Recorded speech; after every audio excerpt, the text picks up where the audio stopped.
Halo KB Friends, kembali lagi dalam KBVS Snapshot nih. Hari ini aku gak sendirian, udah ditemenin sama tamu spesial banget yang pastinya bisa membantu KB Friends nih terjawab tentang isu mau ada IPO Jumbo yang lagi panas banget pada ngomongin nih. Gak usah lama-lama, langsung aja kita kenalan yuk sama bintang tamu kita hari ini. Halo Captain. Halo Kak, alhamdulillah luar biasa. Mantap. Oke, KB Friends kita tepuk tangan dulu ya. Cap Baston udah hadir nih di studionya KBVS nih.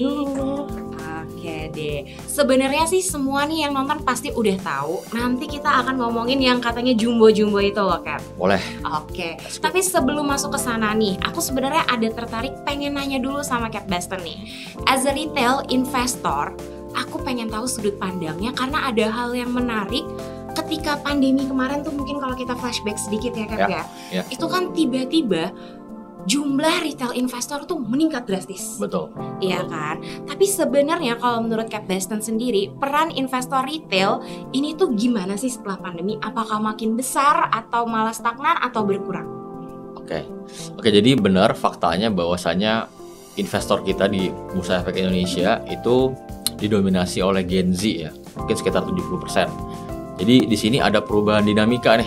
Ya, dulu waktu saya masih newbie tahun 2019 tuh ya. Itu belum banyak ya investor Gen Z, jadi lebih ke millennials, mungkin Gen X. Jadi dinamikanya pada waktu itu adalah lebih banyak investasi di bursa, ya lebih banyak menganut yang namanya value investing. Ya, tapi karena ada perubahan dinamika dan segala macamnya, jadi menurutku ya peran investor retail di sini cukup penting ya, karena bursa itu sangat dinamis, dan kalau menurutku juga ISG itu sekarang lebih cocok ya kayaknya dijadiin sebagai tempat trading sih dibanding investing. Ini unpopular opinion ya, ini menurutku subjektif ya, tapi ini kita akan bahas. Ya, saya bisa elaborate itu. Oke.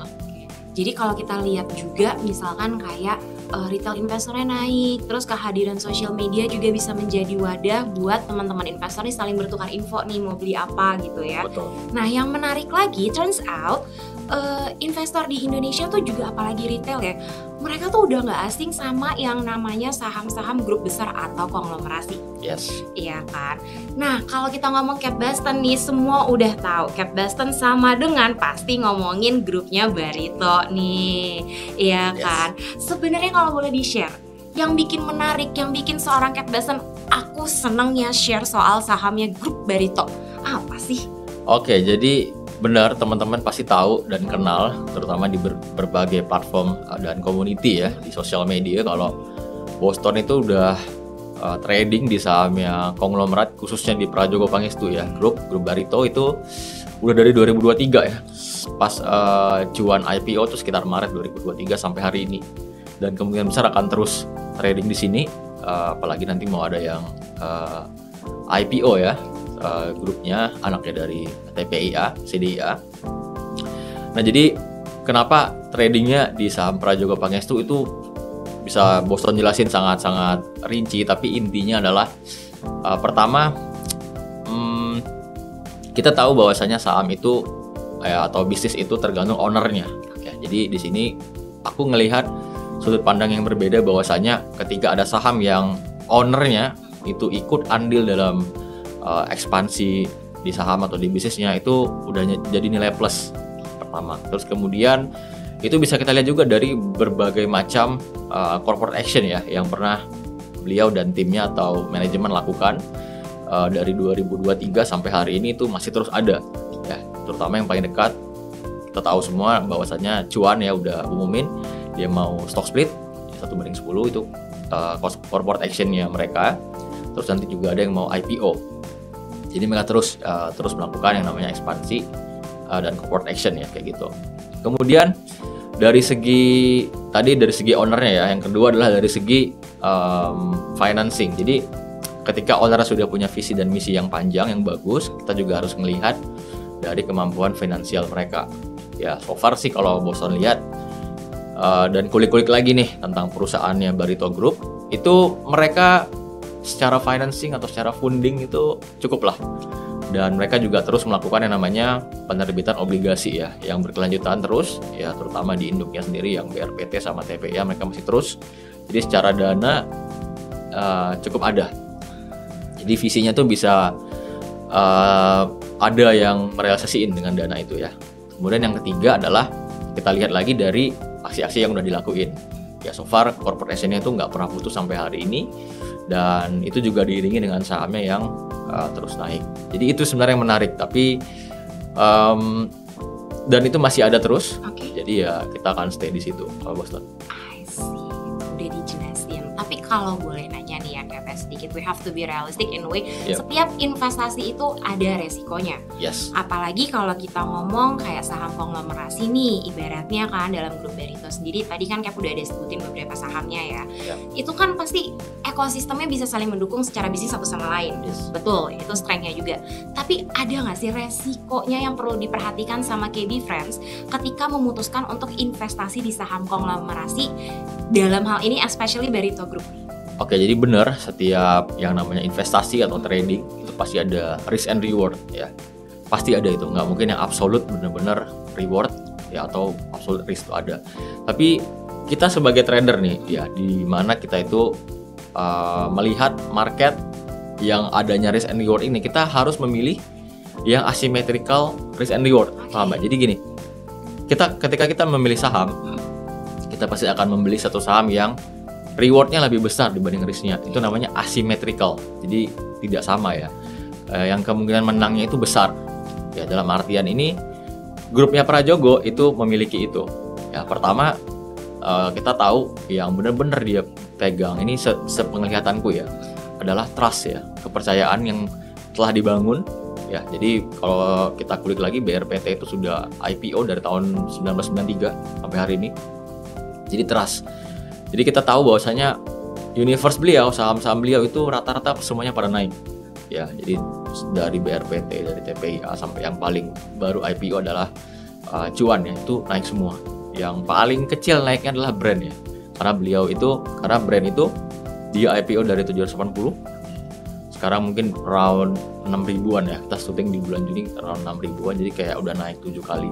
Itu yang paling kecil sebenarnya. 7 kali naik itu paling kecil ya. Kalau TPIA itu dia udah split berkali-kali, jadi kenaikannya tuh udah mungkin 100 kali mungkin. Ya sama juga BRPT mungkin around 100 kali ya, udah split berkali-kali. Jadi itu trust yang dibangun, dia nggak pernah istilahnya distribusi ke retail gitu ya, sampai sahamnya ke 50 gocap gitu ya. Jadi itu yang ngebikin saham ini lebih menarik kayak gitu. Jadi kita ada di sini. Jadi sebenarnya kalau risiko ya pasti ada. Bahkan untuk saham yang nggak konglomerasi pun itu ada risikonya ya. Tapi kembali lagi ke konsep Cap tadi ya. Kalau mau dapat reward ya pasti ada risiko yang harus dihadapi. Tinggal kita analisis dulu nih. Betul. The risk-nya itu worth it nggak sih gitu ya. Tadi kan Cap sendiri nih, tapi yang udah nyebut ya itu kan dia punya beberapa saham. Nah boleh dong nih. Ini pasti KB Friends nih seneng nih kalau udah masuk kayak gini nih. Boleh nggak sih di-share dari ke-6 saham dari grup Barito itu saat ini Cap tuh lagi megang yang mana? Terus pengen tahu juga sih trading plan-nya nih, kalau misalkan mau masuk ke universe-nya Pak Prayogo ini kira-kira tuh cocoknya trading plan-nya gimana? Plus conviction atas saham-saham yang sekarang Cap lagi pegang nih. Oke, jadi semua yang di Boston Analisa itu adalah based on historical analysis ya. Jadi kita ada yang namanya slogan history repeat itself. Jadi karena saham ini udah ownernya ikut andil dari tahun 93, 1 Oktober 93 itu Barito Pacific itu IPO sampai hari ini itu Prajogo ada terus di sana, sehingga secara behavior sih sebenarnya sama ya. Ya, jadi itu semua tergantung ownernya. Jadi kita tinggal analisa aja beberapa saham yang memang sudah listing dari jauh hari. Nah, nanti kita ambil itu sebagai data. Jadi gini, yang udah listing dari jauh-jauh hari itu ada 2. Yang pertama ada BRPT dari tahun 93 itu, yang kedua ada TPIA dari tahun 2008. Nah, mereka itu punya growth yang sama ya, growth dari corporate action yang sama. Jadi intinya cuma 2 sebenarnya. Yang pertama adalah dia melakukan stock split, ya yang paling bold itu stock split. Baru yang kedua adalah dia masuk ke dalam indeks MSCI. Ya, jadi jalannya itu sebenarnya mereka memang secara bisnis mereka harus grow dulu ya, secara aset, secara revenue. Kemudian ketika sudah sedikit matang, mereka melakukan stock split ya. Baru kemudian mereka melakukan yang namanya indexing ke MSCI. Jadi BRPT sama TPI itu udah masuk indeks MSCI. Nah, sama. Jadi yang lain pun akan begitu juga ya. Tapi di sini untuk BRPT sendiri dan TPI itu lembar sahamnya mereka sekitar 80-90 miliar. Nah, jadi kemungkinan besar menurutku batas dari stock split itu adalah di 80-90 miliar. Jadi gini, misalkan ada 2 saham yang mau IPO, ya kemarin udah IPO, ada Brand sama Cuan gitu. Brand itu dia IPO-nya langsung 133 miliar lembar. Oke. Sementara Cuan itu baru 10 miliar lembar. Oke, jadi berbeda nih. Nah, makanya Brand itu dia tidak ada agenda stock split. Ya, jadi dia skip stock splitnya, dia langsung masuk MSCI. Diproyeksikan ke sana ya. Tapi mereka juga membangun fundamental ya untuk memantaskan untuk masuk ke indeks itu. Nah, kemudian yang kedua adalah Cuan. Nah, Cuan ini karena lembarnya masih 10 miliar lembar, biasanya universe-nya kan tadi aku bilang di 80-90 miliar. Dia akan lakukan stock split dulu, dan itu pas banget 1/10. Jadi ketika dia stock split 1/10, itu lembarnya akan 100 miliar. Oke, jadi kalau Cuan itu agendanya stock split dulu, baru dia MSCI. Tapi kalau Brand dia langsung MSCI. Nah, jadi mana aja yang aku pegang dan trading plan-nya seperti apa itu berbeda-beda. Ya, untuk yang market cap yang besar seperti TPIA dan Brand itu biasanya aku ngelihat market cap. Ya, TPIA itu baru-baru ini udah jadi market cap nomor 2 terbesar di Indonesia, di bawahnya BCA. Ya, kemudian Brand juga hampir-hampir nomor 3, nomor 4. Ya, jadi ketika udah sampai di sana market cap-nya sekitar 800 T, biasanya aku udah mulai taking profit. Kayak gitu. Jadi batasnya di sana sebenarnya. Ya, kalau lembar saham kan sudah lewat batas ya, udah pas di 100 miliar menurutku. Nah, TPI juga udah pas di 90 miliar. Nah, tapi Cuan belum. Nah, jadi Cuan sebenarnya yang lebih aku hold. Karena dia aksi korporasinya masih panjang. Jadi dia stock split dulu, baru nanti kemudian aku yakin banget dia akan coba untuk masuk indeks. Ya, sementara yang lainnya di Universitas Prajogo tuh ada PTRO ya sama Ratu, itu ini lembarnya masih sedikit. Ya, PTRO masih 10 miliar meskipun kemarin udah stock split tapi masih 10 miliar. Ratu itu masih 2,7 miliar lembar sahamnya. Jadi dia masih panjang, dia masih harus stock split dulu, dia masih harus bisa MSCI. Jadi ini aku hold. Jadi PTRO sama Ratu tuh mungkin lebih ke investing, holdnya jangka panjang. Brand sama TPIA karena market cap sudah besar, itu mungkin sekarang trading aja. Kalau Cuan sama satu lagi BRPT ya, itu karena dia batasnya masih banyak, jadi itu swing. Jadi itu trading plan-nya secara general, kayak gitu. I see. Nah, Kevin Franz sudah dijelasin loh, kalau bisa kita recap, emang yang perlu diperhatikan dari cap baseline yang udah sampaikan adalah tadi itu keywordsnya history repeat itself ya. Karena mereka satu universe juga nih. Betul. Arahnya in general semua mau aiming masuk ke MSCI. Yes. Menuju ke sana kan tadi istilahnya memantaskan diri, dibangun lah secara fundamental juga ya. Yang perlu diperhatikan terus aku harus gimana nih tradingnya. Bisa dicatat tadi BRPT sama Cuan itu lebih ke swing ya kalau Captain ya. Yes, betul. Oke. Kalau Brand sama TPIA itu lebih trading aja. Kalau carinya KB Friends, carinya yang buat invest itu bisa di PTRO ya tadi ya, sama Ratu. Tapi ini disclaimer ya, ini adalah trading plan aku. Iya. Teman-teman bisa ambil ini sebagai referensi atau pembanding aja. Oke deh. Ya. Kalau 6 saham tadi itu semua udah tahu. Udah di top of mind lah, bisa dibilang juga ya di investor Indonesia gitu ya. Ada satu nih, sebenarnya belum listing. Yeah. Tapi udah desas-desusnya sampai ke pelosok.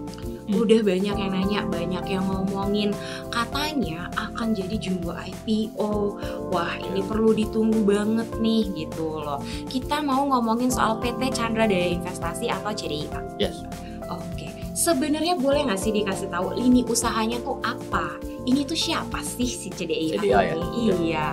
Jadi CDIA ini memang rumornya rame ya, sosmed gitu ya, mau IPO, dan itu benar dia mau IPO. Dia sudah dokumennya sudah ditelaah di sana di OJK, jadi tinggal tunggu aja mungkin ya bulan-bulan Juli ini ya 2025. Tapi ada rumor juga tentang isi dari TPIA ini, CDIA ini ya ada. Jadi CDIA itu secara lini bisnis dia adalah anak perusahaan dari TPIA. Jadi dia TPIA itu punya 70% kepemilikan saham di CDIA. Kemudian CDIA ini adalah secara general adalah downstream atau downstream bisnisnya dari TPIA. Jadi dia lebih ke infrastruktur ya. Jadi kalau TPIA itu kan dia tentang petrochemical kan. Jadi dia mengolah itu dan di hulu lah. Nah kalau hilirnya adalah CDIA ini infrastruktur. Jadi dia ada 4 lini bisnis. Yang pertama ada di bagian energinya. Itu PT-nya adalah kalau nggak salah KCE ya. Jadi Krakatau Chandra Energy. Jadi dia tuh simply cuman pembangkit listrik tenaga gas dan uap aja. Jadi cuman 130 megawatt. Kemudian di sektor tangki ya, atau pergudangan itu ada. Jadi dia punya 72 tangki kalau nggak salah. Aku itu sekitar 129.000 kiloliter di tangki penyimpanan untuk gas dan kimia ya. Kemudian juga ada sektor infrastruktur di jetty dan pelabuhan. Jadi mereka juga punya filling station di situ. Mereka punya jetty lah intinya untuk nampung kapal yang maksimal kayaknya 96.000 DWT. Nah yang keempat itu lini bisnisnya adalah logistik ya. Tapi ini kapal ya. Jadi anak usaha tuh namanya adalah Chandra Shipping International. Jadi mereka punya 8 kapal ngangkut kimia dan gas. 8 kapal itu ya untuk logistik. Jadi untuk ngirimin produk dari TPIA ke buyernya atau yang customernya kayak gitu. Jadi lini bisnis sebenarnya ke infrastruktur kayak gitu. Dan ini menarik ya karena Boston suka banget kalau ada IPO itu yang sektor energi dan turunannya kayak gini. Gitu. Kenapa tuh menariknya? Ya karena Boston sendiri punya kriteria IPO yang menurut Boston itu 10/10. Jadi ini 10/10 tuh ibaratin kayak kalau kita nilai orang 10/10 kan perfect gitu ya. Ada 4 sebenarnya. Ya, yang pertama adalah dia harus ada di konglomerasi grup. Ya, konglomerasi grup ya. Terutama kalau kita bahas CDIA berarti dia adalah grupnya Prajogo Pangestu Barito ya. Itu udah masuk. Yang kedua dia harus ada di papan utama. Ya bukan papan pengembangan atau akselerasi ya, papan utama yang benar-benar market cap-nya cukup besar. Jadi di situ kemungkinan besar kalau market cap-nya besar itu akan ada banyak partisipasi. Contohnya ada asing, nanti ada fund juga. Jadi rame lah secara likuiditas enak gitu. Dan dia punya project yang jelas kayak gitu. Yang ketiga adalah dia harus ada di sektor energi dan turunannya tadi ya. Jadi Watson suka banget kalau ada yang IPO itu dia di sektor energi. Contohnya misalkan batu bara, nikel, atau mungkin renewable energy, atau turunannya kayak CDIA ini ya, infrastruktur hilir ya, turunannya dari TPIA. Baru yang keempat itu ada beberapa underwriter yang memang punya track record bagus. Ya, benar-benar ketika dia ngebawain IPO itu winning ratio-nya itu benar-benar 100% hari pertama ARA. Nah, jadi kita memilih yang underwriter-nya itu yang punya track record bagus. Yang artinya track record ini adalah kita jadikan sebagai acuan historical bahwa kedepannya dia akan seperti itu. Kalau gitu berarti ini si CDIA nih kalau papan utama iya, energi iya, underwriter tadi udah disebutin ya. Kalau gitu berarti final verdict-nya CDIA ini masuk kategori strong buy-nya Capbuston apa enggak? 1, 2, 3. Super strong buy. Udah strong buy pakai super lagi ya. Super strong buy. Nah, kalau gitu KB Friends udah bisa dicatat. Tapi itu kan kita ngomongin mau IPO nih dia. Nanti setelah IPO gimana tuh KB Friends harus gimana kalau misalkan Capbuston bisa kasih insight strateginya nih nanti untuk CDIA setelah IPO tuh perlu gimana? Jadi tadi Boston itu bikin kriteria itu 4, kita POV-nya itu sebagai trader ya. Ya, jadi kenapa bisa sebagai trader dan bukan sebagai fundamentalis? Karena kalau yang namanya IPO ya bagi seorang trader itu fundamental itu nggak terlalu ngaruh. Ya, jadi ada beberapa saham yang memang mahal sekali, tapi dia tetap bisa naik-naik aja gitu ya. Ada juga yang bagus banget tapi ya nggak kemana-mana gitu. Rata-rata kayak gitu. Jadi kalau kita sebagai trader itu kita biasanya lebih ke untuk variabel fundamental ya, kita mungkin akan lebih kesampingkan. Nah, ini karena prospektusnya belum keluar, jadi mungkin kita juga harus baca dulu ya. Teman-teman harus baca juga nanti kalau udah keluar, jika nanti ada mau beli lagi ketika listing. Ya, pertama harus baca dulu, kemudian teman-teman harus tentukan teman-teman mau jadi seorang fundamentals yang memang di hold lama atau sebagai trader. Ya, jadi aku kasih 2 POV. Jadi kalau misalkan sebagai fundamentals itu simply baca dulu aja untuk prospektusnya, terus teman-teman harus lihat valuasinya berapa, kemudian teman-teman perhitungkan apakah valuasi itu cocok buat teman-teman fundamentals ya. Gitu. Jadi kalau nggak cocok ya boleh teman-teman lepas aja. Tapi kalau sebagai seorang trader, ini bosan POV-nya sebagai seorang trader ya.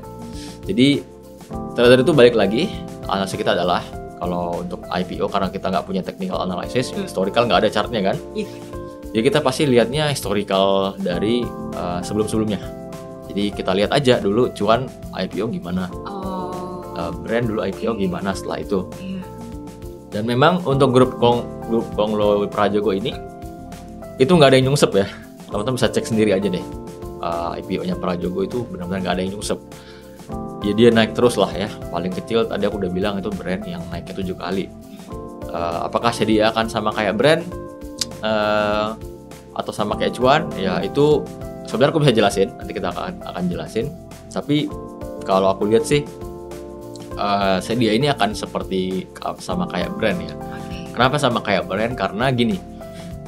Jadi yang beredar itu rumornya Sedia itu akan IPO itu sekitar 12 miliar lembar saham yang akan dibagikan 10%. Artinya lembar saham yang mereka terbitin itu adalah 120 miliar. Ya, karena kan 12 miliar itu kan 10% ya. Jadi itu sama kayak brand dulu.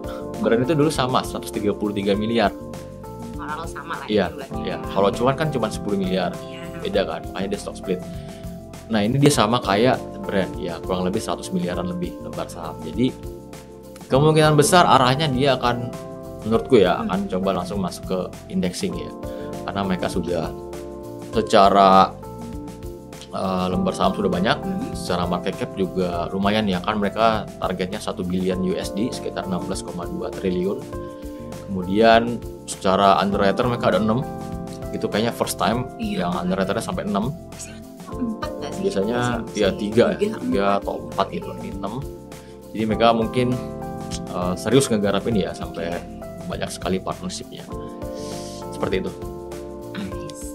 Berarti emang dikembalikan lagi juga kalau nanti udah IPO, dilihat dulu nih KB Friends mau buat invest atau mau buat trading gitu ya.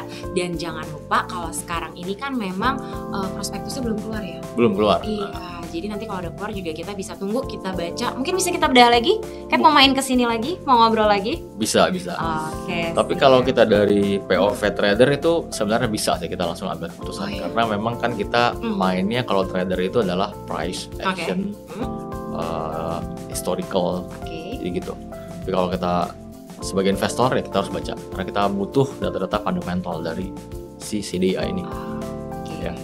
Tapi sebenarnya aku tuh ada penasaran karena kalau kemarin tuh sempat cari di internet, terus ngebaca obrolan-obrolan juga di sosmed gitu ya. Keywords yang sering dipakai itu yang muncul adalah wah ini IPO jumbo besar gitu kan. Semua ngomongin kayak wah ini fantastis banget karena bahkan sampai underwriternya tuh akan ada 6. Nah aku yang sebagai awam tuh lebih mau minta insight-nya nih dari Cap Boston gitu loh. Bahwa ini underwriternya sampai 6. Bukannya nanti malah bisa jadi ada conflict of interest nggak sih? Oke. Jadi benar itu isunya yang beredar, teman-teman ragu gitu ya kenapa nggak mau ngambil ini. Tapi pertama-tama tuh terserah teman-teman, itu ya saya balikin lagi teman-teman mau ambil atau enggak. Tapi ini aku sharing dari pendapat aku aja, dari perspektif aku aja. Jadi menurutku itu nggak ada sama sekali isu mau 6, 7, 10 ya, karena in the end ya itu semua tergantung ownernya. Ya, jadi kan ownernya yang punya visi ya underwriter hanya eksekutor aja. Ya, tapi kita ngeliat ownernya dari mana? Dari ya historicalnya kayak gimana. Kalau aku simply kayak gitu aja. Memang betul kalau ada IPO itu pasti ada celahnya ya. Tapi justru itu yang menurutku bagus. Jadi orang-orang tuh nggak optimis ya. Kenapa? Karena kalau kita lihat sejarah lagi nih, waktu cuan IPO pertama kali itu kita nggak ada tahu ya itu perusahaan apa gitu. Kok ada pula nama saham cuan. Gitu. Malah perusahaan batu bara. Tapi ya naiknya bisa berapa puluh kali ya. Jadi dari 220 sampai 12.000. Kita nggak tahu itu apa. Kemudian brand. Nah, grupnya Prajogo IPO lagi. Itu isunya adalah mahal banget valuasinya. Ya, free float cuma 3% lagi. Justru orang bilang nggak mau ambil, tapi kenyataannya naik 10 kali gitu ya. Nah, ini ada lagi yang baru ya CDI ya. Isunya adalah underwater banyak lah akan terjadi konflik interest ya. Teman-teman tinggal nilai sendiri aja. Based on historical bakal gimana. Tapi menurutku ya underwater hanyalah eksekutor, semua itu tergantung ownernya. Dan teman-teman lihat owner dari historicalnya. Gitu aja. Jadi tetap sebenarnya yang perlu difokusin kalau memang mau invest, kembali lagi nggak harus nih. Tapi ketika ini kan biasanya orang mau cari tahu terus ya, kalau misalkan ada yang baru IPO itu siapa sih. Jadi daripada musingin denger-denger berita-berita gosip-gosip, mendingan yuk kita bedah. Kayak tadi yang Kak Besan bilang sih, kalau misalkan ini kan punya saudara nih yang udah pada listing, coba lihat saudaranya selama ini gimana. Yes, gitu track record ya. Betul. Lalu ownernya sendiri nih mau dibawa kemana sih arahnya bisnisnya, lebih fokus ke sana kali ya. Oke deh, siap. Kak Besan, sebenarnya dari tadi kan kita ngomonginnya nih udah berputar di grup Barito nih. Yes. Gitu. Tapi sekarang di sini Kak Besan juga hadir mau ngasih insight sebagai full time trader nih, bisa dibilang, ya kan? Kalau boleh di-share ke teman-teman nih atau ke KB Friends yang mungkin baru mau jadi investor atau trader, atau yang udah selama ini nih mencoba menjadi seorang trader tapi kok kayak hilang arah, terus bingung, kok aku malah cut loss terus, malah yang dibeli sahamnya kok merah terus. Sebenarnya apa sih yang harus diperhatikan kalau boleh di-share tipsnya? Oke, jadi di bursa itu kita benar bisa jadi dua ya, investors atau jadi trader. Cuma pada akhirnya kalau mau jadi trader itu is all about making money. Jadi kalau making money itu kita harus punya skill set. Ya. Kalau kita mau jadi investor, ya itu kita juga sebenarnya lebih kepada kita harus punya yang namanya kesabaran ya. Kita harus tahan godaan kanan kiri. Ya, itu dua hal yang berbeda. Tapi kalau teman-teman mau jadi seorang trader, itu aku bilangnya profesi ya. Untuk trader ini profesi. Jadi karena ini adalah about making money, jadi teman-teman punya skill set, dan skill set itu memang harus dibentuk. Kita harus belajar, kita harus latihan, kita harus nambah jam terbang, kita harus nambah pengalaman terus ya. Dan itu tidak bisa dilakukan dalam waktu yang singkat. Ya let's say misalkan kita ambil gambaran aja. Aku sendiri ya, aku baru mulai jadi seorang full time trader itu di tahun 2021 ya mungkin ya, full time nih. Itu baru 4 tahun. Nah, di 2021 umurku masih 26 ya. Tapi karena aku udah memutuskan untuk all in selama-lamanya, mungkin sampai tutup usia ya. Anggap aja mungkin panjang umur gitu ya. Kayak Warren Buffett gitu ya, sampai umur 94 gitu ya. Mungkin berarti ada sekitar 70 tahun. Jadi teman-teman bayangin, kita mau ada di tempat ini, di bursa ini 70 tahun ya. Otomatis teman-teman itu harus mikir, saya harus belajar berapa lama ya. Kalau logikanya kalau baru belajar 3 bulan untuk bisa survive 70 tahun itu make sense apa enggak? Harusnya nggak make sense ya 3 bulan masa untuk 70 tahun ya paling menurutku ya 3-4 tahun. Sekarang banyak sekali informasi, banyak sekali mentor, banyak sekali community, ya bisa lebih cepat, mungkin bisa 3 atau 4 tahun. Kalau dulu nggak sebanyak sekarang, jadi aku kayak butuh lebih dari itu, ya 5-6 tahun. Jadi teman-teman kalau masih newbie dan trading, teman-teman fokuslah sama skill set dulu. Jadi kesampingkanlah yang namanya cuan dulu. Ya, karena teman-teman harus mikir panjang nih. Ya, saya harus bangun base-nya dulu, belajar dulu, tambah jam terbang, tambah pengalaman selama 3-4 tahun, baru untuk bisa cuan di tahun berikutnya sampai berkarir selama hidup kayak gitu. Sebenarnya kayak gitu aja sih. Kalau misalkan yang paling challenging itu, ini bukan cuma KB Friends, jadi aku agak curhat sedikit ya. Bagaimana mengendalikan emosi kita ketika kita melakukan investasi atau trading? Itu udah soalnya larinya bisa kemana-mana tuh satu, jadi sering FOMO. Betul. Jadi kan kayak ada social media, ada channel-channel berbagai macam buat sharing informasi. Di satu sisi bagus keterbukaan informasi. Ya. Di satu sisi lagi tuh jadi kayak takut gitu, kayak loh kok kenapa dia tertarik beli itu ya? Apa aku beli juga ya gitu. Terus lagi dipegang sama aku nih, lagi dari hold gitu ya sahamnya. Wah kok agak turun gitu ya. Ini gimana? Aku harus apa? Apa aku lepas sekarang? Apa justru aku malah nyerok? Itu tuh yang seperti itu akhirnya bikin gamang. Yang udah-udah malah kadang kelewatan momentum, jadinya makin bete, makin sedih. Nah kalau menurut Kate Buston nih, dengan tadi udah sharing harus punya skill set Ran, selain itu kalau menghadapi yang kayak gini nih, especially emosi kita, itu gimana sih? Oke, jadi tadi aku bilang kalau menjadi seorang trader itu kita berbicara idealnya ya. Benar-benar trader itu gimana sih ya idealnya. Jadi gini, trader itu idealnya adalah dia harus punya yang namanya 3 hal. Pertama adalah dia harus punya namanya sistem. Dia punya sistemnya, kemudian dia punya metodenya, kemudian dia harus disiplin. 3 ini. Jadi sistem itu adalah kamu tentukan dulu nih, kamu ini seorang investor atau seorang trader atau seorang yang seperti apa. Apakah memang kamu itu trader yang memang suka nge-hold panjang ya. Kemudian metode seperti apa, kamu harus punya metode dan plan-nya. Jadi ketika kamu membuat suatu trading plan, ya kamu harus tentukan tuh mau beli berapa banyak, mau beli saham apa, terus di mana harga belinya, terus batas taking profitnya di berapa, stop lossnya di berapa, itu kita punya itu semua. Dan kemudian convictionnya apa. Jadi ketika beli saham, kita harus tahu kenapa kita beli saham itu. Ya, know what you own and know why you own it ya. Jadi kamu tahu apa yang kamu beli, kamu tahu kenapa kamu membeli itu. Oke. Baru ada disiplin. Ya, ketika disiplin itu dalam artian gini. Jadi kita sebagai seorang trader itu menurutku ya, itu kita sebagai operator aja. Jadi kita ngikut sama metode dan sistem kita. Kita hanya eksekutor aja. Dan apapun yang terjadi kita lakuin sesuai dengan perintah sistem dan metode kita. Tapi itu idealnya. Ya, manusia itu nggak bisa seperti itu ya. Maksudnya dia harus belajar berproses untuk sampai benar-benar zero emotion ya. Jadi secara teori kayak gitu. Dan makanya sebelum kita mencapai suatu ideal tadi itu, sebagai seorang trader kita harus punya belajar memenuhi skill set itu. Kayak gitu. Jadi teman-teman mindsetnya sebenarnya kalau memang masih pemula, ya fokusnya sama skill set. Cuan tuh nanti aja. Memang akan kehilangan uang, tapi coba aja set gimana caranya ketika hilang pun teman-teman ngerasa itu ya udah buat belajar. Biaya belajar. Ya. Ya, pikir aja secara long term, dan ya kalau misalkan teman-teman terus berproses ya harusnya sih bisa balik kalau benar prosesnya ya kayak gitu. Nah, KB Friends, gimana? Nggak berasa nih ya waktunya kalau udah seru banget ngobrol. Hari ini udah paket lengkap dikasih tahu sama Kate Buston. Kalau mau jadi investor gimana, jadi trader itu harus gimana. Udah ngomongin, udah bukan kulit luarnya aja. Sampai Kate Buston udah buka-bukaan.